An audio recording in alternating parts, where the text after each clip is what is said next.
Eu sou a Juvi, esse é o Monólogo de Quinta, onde toda quinta eu pego algum tema e vou falando sobre esse tema. E hoje o tema vai ser amor, e um episódio diferente, um episódio especial, vai ser sobre o livro Tudo sobre o Amor, da autora norte-americana Bell Hooks, que Deus a tenha, maravilhosa, um dos melhores seres humanos que eu já presenciei as ideias através desse livro. E a ideia não é ser um resumo do livro, mas ser um apanhado do livro, porque o livro vai muito mais profundo do que eu vou mostrar aqui. O livro tem questões raciais e questões femininas que eu acho que eu não dou conta de expressar a profundidade disso por conta de lugar de fala e vivência. Então, leia o livro, mas esse vídeo é uma espécie de introdução para quem não sabe se quer ler o livro, não lê o livro, não tem acesso ao livro, e uma espécie de refresco para quem já leu o livro. Então, o tema de hoje é amor. Clareza e justiça. O livro começa falando sobre isso, e aqui a estrutura que eu vou seguir é de cada bloco desse monólogo vai ser em cima de 2 capítulos do livro. Então a gente sempre vai trabalhando com 2 temas assim. E ela começa falando sobre a maior parte dos teóricos pensarem o amor como uma ação. E é algo que a gente ouve bastante quando a gente ouve falar em Bell Hooks, quando a gente ouve discussões mais recentes sobre o amor, que o amor não é simplesmente um sentimento, né? Você age com amor, não é que você sente amor. As coisas que você faz precisam estar carregadas de amor. Ou seja, não basta sentir, porque tristeza a gente sente e a gente pode optar fazer várias coisas a partir disso. Mas a gente não sente amor, a gente ama, né? É um verbo. E a maior questão é pôr o amor em palavras e ações, que é como que a gente expressa esse amor não só no campo das ideias, nesse campo espiritual, subjetivo, que geralmente as discussões sobre o amor são pautadas, mas sim do ponto de vista prático, ao ponto que ela elabora que o amor é um ato da vontade, ou seja, a gente escolhe amar e ama todos os dias e toma essa decisão com atos amorosos, com atitudes amorosas, que são coisas muito objetivas, né? E nisso ela diferencia também o amor de cuidado, porque talvez a gente tenha sido cuidada na infância por pessoas que não necessariamente nos deram amor, e talvez algumas pessoas dizem nos amar e nos dão amor à sua medida, mas não necessariamente são pessoas que têm uma noção de cuidado com a gente. Então, a gente tem que andar com essas duas coisas juntas, entender que, a gente foi muito cuidada na nossa infância, não faltou comida, não faltou estrutura, estudo, incentivo e tudo mais, mas isso não significa que a gente recebeu o amor, realmente o carinho do amor. E que esse cuidado realmente foi um gesto de amor. Porque pode ser um gesto muito administrativo, né? Uma obrigação familiar, um negócio meio protocolar, panfletado assim. E nisso, o livro vai falar bastante sobre a infância, porque vai falar sobre as formas que a gente aprende na infância e como que existe essa dicotomia da disciplina e da punição, que são coisas que andam meio que lado a lado, ou seja, para você aprender, para você receber uma correção, você precisa de uma punição. Nunca é com atos amorosos e com acolhimento e com cuidado necessariamente. Geralmente é através do tipo, isso não pode, então você vai ficar um tempo sozinha nesse canto, aí você pensa, eu tenho que lidar com as minhas emoções e tristezas na solidão. Ou retirando algo, ou seja, eu perco algo se eu não ajo dessa forma, então eu não quero perder, então eu vou criar uma espécie de self que vai lidar com isso de outra forma, através da barganha. E o que acontece? A gente cresce como seres humanos que praticam certos atos, certos abusos, e a gente espera a punição, a correção, mas o estrago já está feito, né? A nossa punição não promove uma espécie de justiça, de equilíbrio. Não é um ato de amor praticar essas coisas, esses erros, esses equívocos e esperar a punição para depois ficar 0 a 0, porque não ficou 0 a 0. Porque provavelmente isso que você fez foi um ato de desamor que machucou alguém ou te machucou, né? E a punição às vezes vai fazer com que a gente se machuque mais. Então, o que é o caminho nisso? É aprender a autodisciplina, é se antecipar. O amor é se antecipar. É você entender que não é sobre você receber uma punição e perder algo. É sobre quando você é criança, você fez uma bagunça, você precisa arrumar a sua bagunça. Você precisa lidar com os atos e as consequências daquilo que você fez. Você precisa arrumar os seus brinquedos. E isso desenvolve também para que a gente precisa lidar com as nossas emoções e arrumar as nossas emoções, porque nem todas as nossas emoções são boas. Então a gente precisa fazer essa manutenção. Honestidade e compromisso. A gente mente para evitar conflitos. Se alguém chega pra gente e perguntar: olha, tá tudo bem? Às vezes a gente não vai falar que tá tudo bem, porque provavelmente essa pessoa que perguntou se a gente tá tudo bem foi a pessoa que machucou a gente. Então a gente vai evitar o conflito e vai falar: não, tá tudo bem. E a gente vai esconder aquilo dentro da gente. E no livro ela mostra como é que em relacionamentos heteronormativos a mentira tá muito a favor da masculinidade, porque a mentira dá poder. E a mentira dá esse direito de você controlar a história e a narrativa ao ponto que quem está ouvindo a mentira não sabe que é uma mentira, então acredita que aquilo é verdade, porque a gente parte do pressuposto que a pessoa com quem a gente tá vai agir com amor e honestidade com a gente, mas não é isso que acontece. Então a gente acaba sendo afetada pela mentira, enquanto a outra pessoa está ganhando poder através da mentira, e um poder sobre a gente, um poder invisível. Porque a gente só vai saber que a mentira é mentira quando a gente descobrir que é uma mentira, e na maioria das vezes é tarde demais quando a gente descobre que a mentira é mentira.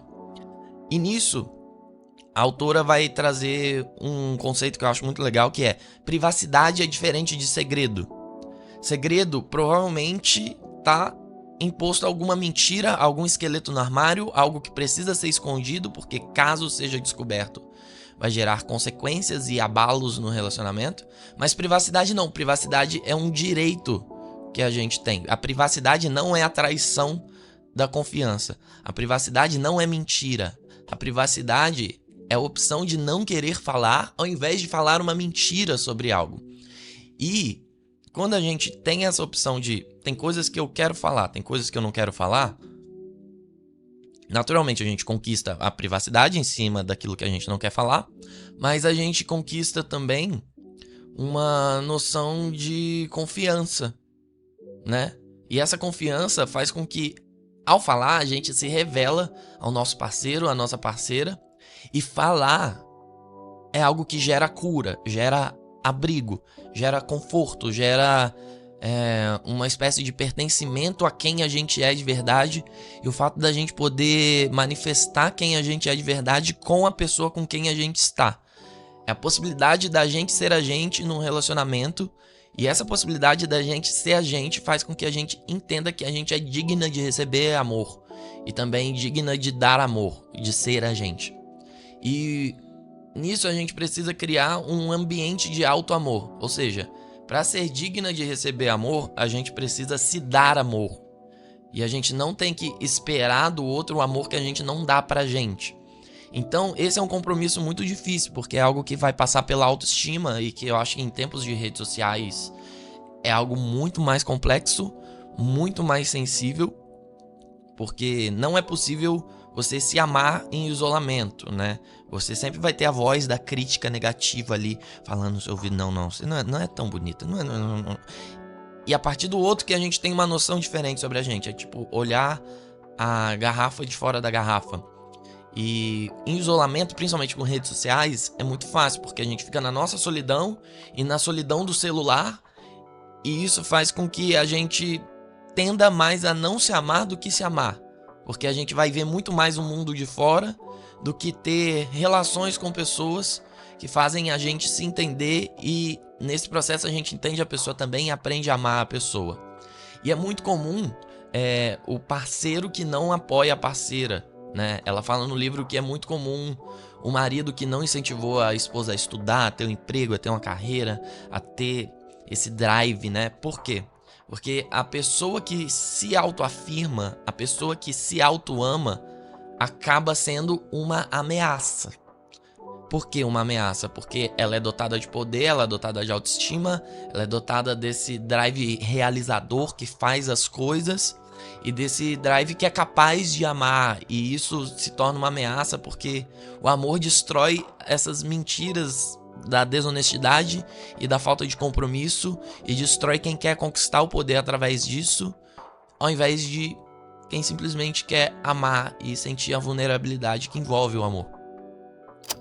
Espiritualidade e valores. A gente ouve falar sobre o amor mais próximo do que a Bell Hooks está falando na igreja pela primeira vez, provavelmente. Que é esse amor incondicional, esse amor que se manifesta em palavras, que se manifesta em ações, que muda o mundo, que tem o poder de mudar a nossa alma e mudar as coisas ao redor.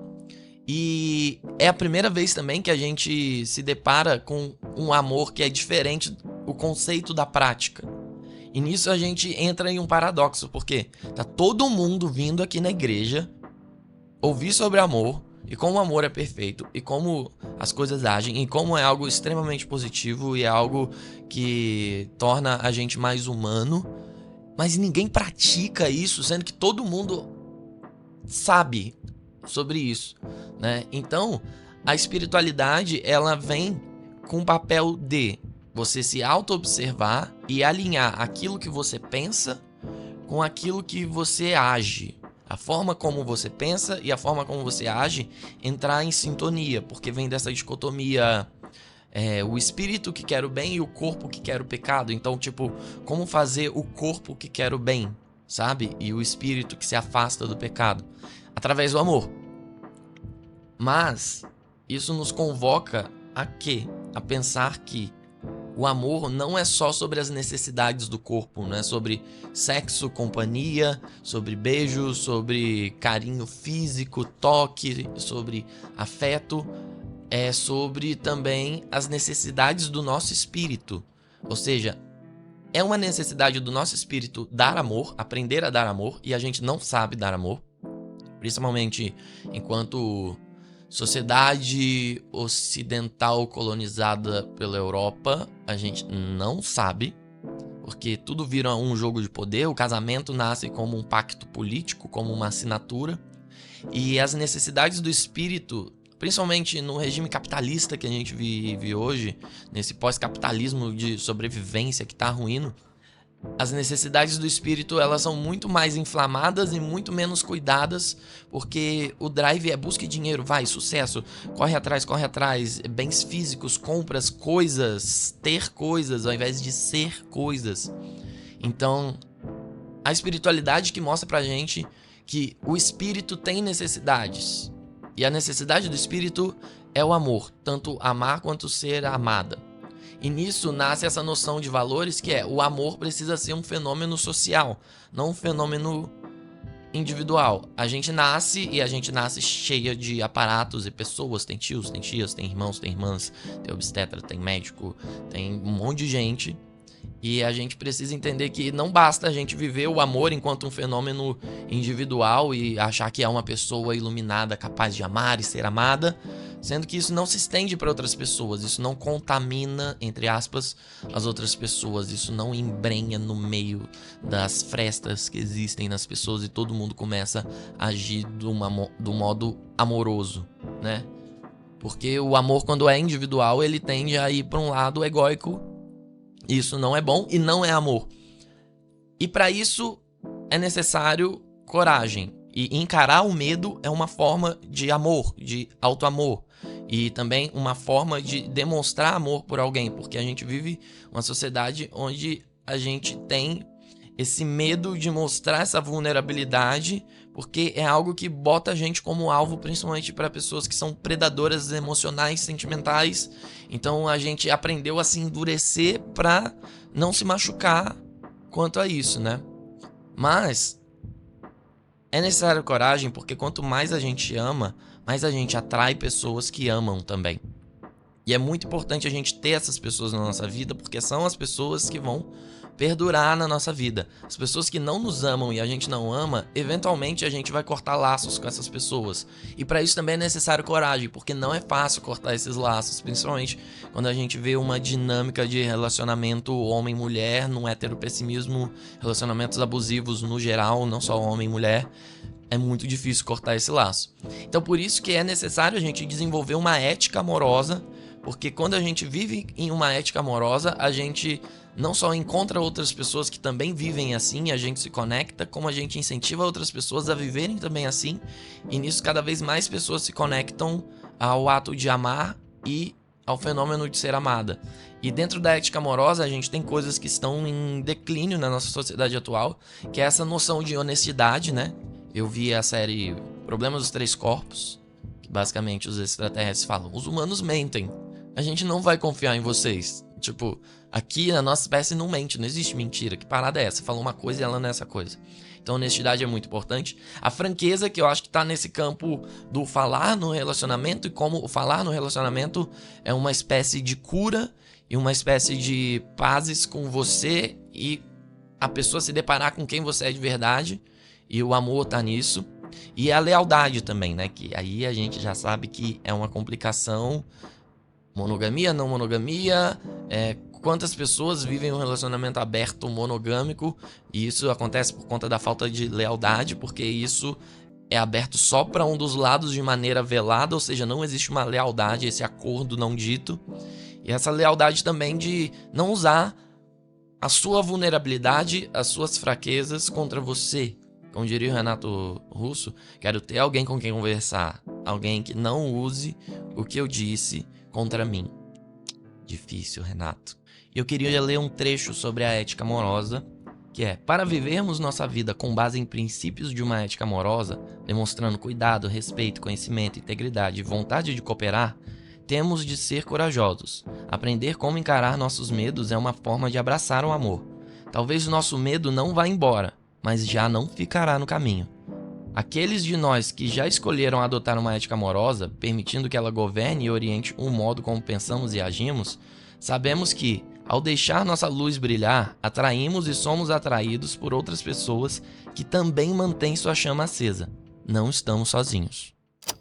Ganância e comunidade. O isolamento e a solidão é uma causa da depressão e do desespero, porque quando você se encrua, você entra nesse, vou falar uma palavra difícil, nesse estado de crisálida, de casulo, você tende a ter um estilo de vida mais depressivo. Não necessariamente a depressão, mas quando você adota esse estilo de vida, você pode caminhar para a depressão a passos mais largos, e nisso causa essa espécie de desespero.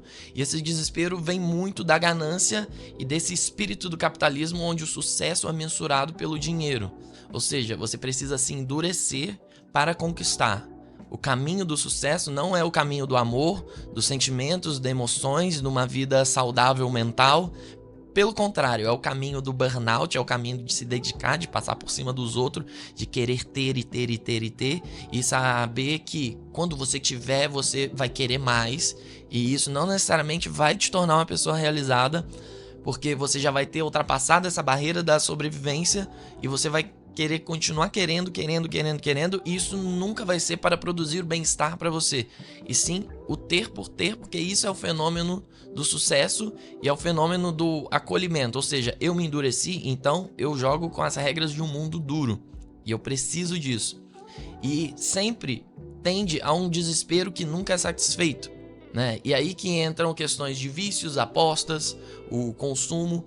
E quando você lida com isso, com o vício, que é tipo, como eu me desprendo de mim em algo obsessivo para aliviar minha ansiedade, para aliviar esse isolamento social, essa solidão, esse endurecimento, né? Aí entram várias possibilidades de vícios.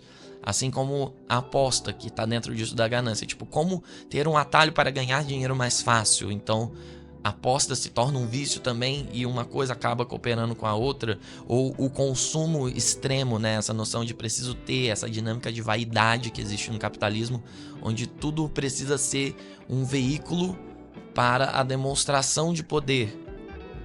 E nisso, você se desumaniza desejando essas coisas, ficando presa ao vício, ficando presa às apostas, à estética de consumo. E quando você se desumaniza, se você não é capaz de se amar, se você se desumaniza, você desumaniza as outras pessoas também. Isso vai total contrário à noção do que deveria ser o amor e a ética amorosa. Porque essa ganância é um movimento egoísta, individual, de isolamento e solidão. E o caminho são as comunidades.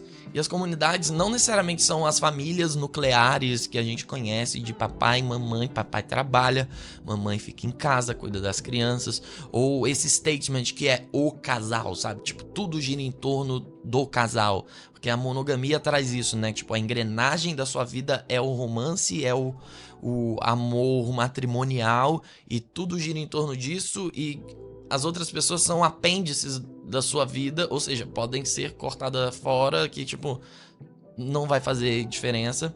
Ou ao individualismo extremo também. A comunidade não existe dentro do individualismo extremo. É preciso pensar no coletivo e pensar nas outras pessoas para ser capaz de amar. Então, viver em comunidade é a disposição para perder, para doar, para curar feridas. E necessariamente também para receber esse amor. Para entender que algumas pessoas dão para você algo que elas vão deixar de ter e elas vão curar suas feridas. Então, essa relação mútua que faz com que a comunidade seja possível. E no fim do dia, a gente sabe que a gente vive relações desiguais, principalmente dentro da amizade e da família, onde às vezes só um lado perde ou só um lado doa. Ou só um lado cura feridas, mas a resposta, a contrapartida, não é retroalimentada. E isso faz com que o ambiente não seja um ambiente necessariamente de amor. Onde tem um lado provedor, que está nesse lado de cuidado, mas não necessariamente de dar amor e se dispor a amar. E dentro disso, essa disposição para amar e esse lado de ida e volta, entra o conceito de perdão, que eu acho que é uma das coisas mais difíceis do ser humano. Que é a generosidade para você libertar alguém da culpa, né? É você se deparar com um erro de uma pessoa e você ser capaz de perdoar aquele erro e seguir a vida amando e recebendo amor e vivendo essa dinâmica. O que é muito complicado, porque a gente sabe que existem casos muito sensíveis onde o perdão nem passa como uma possibilidade pra gente. E às vezes a gente trata todos os outros assuntos ao redor da nossa vida como se fossem casos que não têm perdão. Mas através do perdão, dessa generosidade para libertar da culpa, que a gente tem também uma autonomia para ser quem a gente é e saber que talvez a gente erre no futuro e a gente possa ser perdoada, e o ato de perdoar agora é libertar a pessoa de um peso, de um fardo, e tornar ela mais capaz de amar através do exemplo de quem perdoou, né? E o amor, ele constrange a gente nesse sentido de que, tipo, quando a gente é perdoada de um vacilo que é claramente um vacilo nosso, a gente reconhece como um vacilo, a gente muda pra sempre. Tipo, o amor tem esse poder, o perdão tem esse poder, a gente muda pra sempre. Então, por isso que é muito importante perdoar as pessoas pra gente receber perdão e pra gente criar esse senso de comunidade, porque o perdão é o que mais transforma a nossa vida. Reciprocidade e romance. Doar é se conectar, ou seja, nós somos feridos onde a gente devia ver o amor, né? Então, a gente tem esse medo de se conectar com as pessoas porque a gente já experimentou o ambiente onde deveria existir o amor. Pode ser na nossa família, na nossa infância, com os nossos amigos, pode ser na escola, mas existem esses traumas de infância, de formação enquanto indivíduo, que vai ali até os 18, 21 anos, que a gente acaba perdendo a habilidade de se conectar por ter medo dos ferimentos que podem surgir a partir disso. Mas quando a gente se doa e a gente... E o que é doar, né? É pegar algo voluntariamente nosso, um pedaço nosso, e dar para outra pessoa sabendo que ela precisa mais do que a gente. Então, é um estado de autodoação, de autodespreendimento daquilo que a gente é para outra pessoa, né? A outra pessoa encontra a gente da maneira mais genuína possível, né? E isso existe muito por conta da rejeição de papéis, essa impossibilidade de doar. Por quê? Porque a mulher, ela deve ser como uma mãe. Por quê? Porque a mãe foi o exemplo de amor, foi o exemplo de doadora. E não existiu essa reciprocidade na maioria dos relacionamentos. Porque a mulher ocupou o papel de mulher, então o homem vai ocupar o papel de homem, que é esse papel mais brutalista, materialista, mais provedor. Então não existiu essa contrapartida, então a gente aprende que nem todo mundo deve doar. Algumas pessoas nasceram para doar e para amar e para cuidar e para acolher, e outras pessoas não. E cada papel é estático no mesmo lugar, sendo que não, a reciprocidade vai no contraposto disso. A reciprocidade é o jazz, é um improviso em cima daquilo que se precisa para se fazer algo em conjunto muito bonito, que no caso é a música. Então a gente improvisa e cada hora um assume o papel. Às vezes alguém vai estar solando e o outro vai estar fazendo a base e vice-versa. Às vezes ambos fazem a base, às vezes ambos solam e fica aquela maluquice, mas não pode durar muito tempo senão irrita. Então a gente tem que pensar a vida como o jazz, assim. E o esforço para amar e ser amado às vezes gera estresse, porque quando não tem essa reciprocidade, fica esse atrito, essas pedras batendo, tipo, eu quero ser amado, vem cá, você tem que fazer isso, você tem que fazer aquilo, você não tem que fazer isso, você não tem que fazer aquilo. Então fica essa guerra, essa correria atrás de quem ama a gente. Então tudo que existe é esse estresse, porque a gente tenta fazer com que a realidade se encaixe numa fantasia nossa do que a gente leu a vida inteira sobre o que é esse amor romântico. E, na verdade, esse amor romântico de príncipe e princesa já mostra aí uma dicotomia de hierarquia absurda, nem precisa falar. E por conta disso, né, a gente procurar o amor e ver o estresse, né, a gente precisar mendigar, a gente precisar pedir por migalhas, né, que surge essa ideia de que eu não posso ser amada por quem eu sou. Porque gera muito atrito, gera muito esforço. Tipo, as pessoas não aceitam quem eu sou de verdade, não estão dispostas a me amar realmente. E se eu não sou quem eu sou, também não posso amar realmente. Então o que é que eu vou fazer? Eu vou construir um self falso meu, um eu falso, que pelo menos vai ser um eu mais amável de acordo com as caixinhas e os padrões e os papéis pré-definidos da sociedade do que é ser homem, do que é ser mulher, do que é ser uma pessoa sensível, do que é ser uma pessoa séria. E a gente sabe que tem vários arquétipos que a gente acaba acreditando que a gente é, então a gente tem que demolir isso. Mas isso é papo para outro podcast. E na maioria das vezes, as pessoas confundem o amor com encontrar companhia. E são coisas muito diferentes.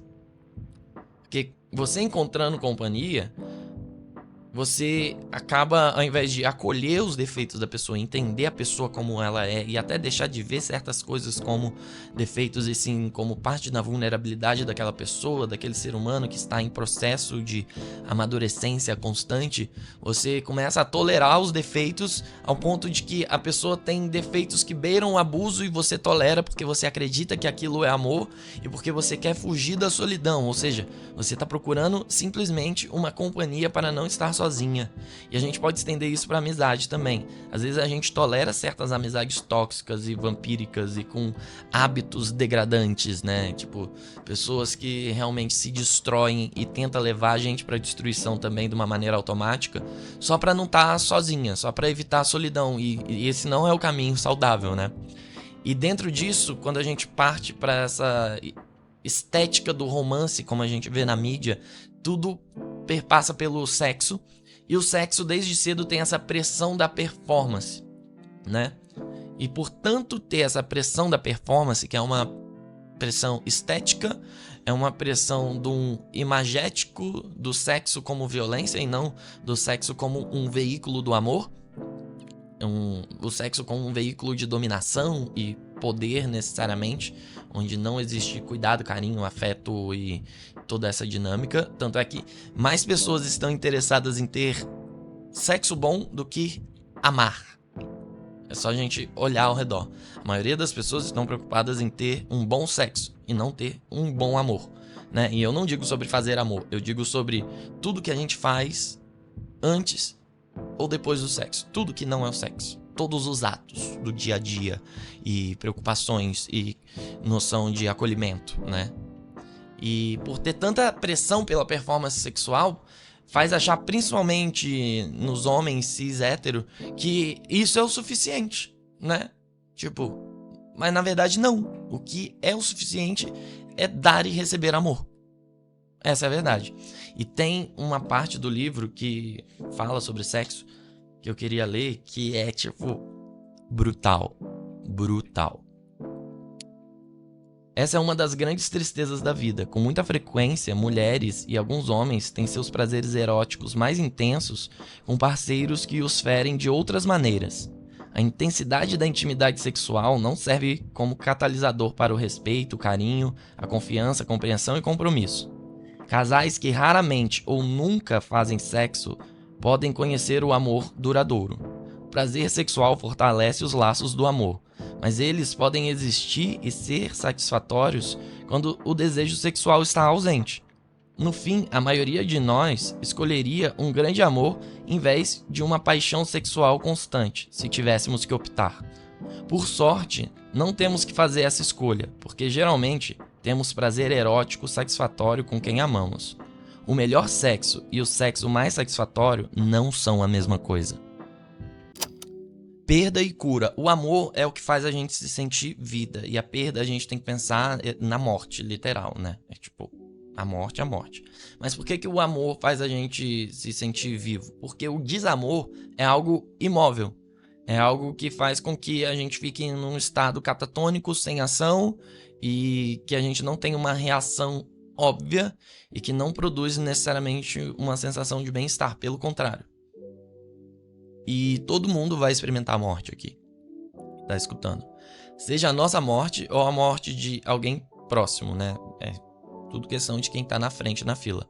Mas nem todo mundo vai experimentar o amor.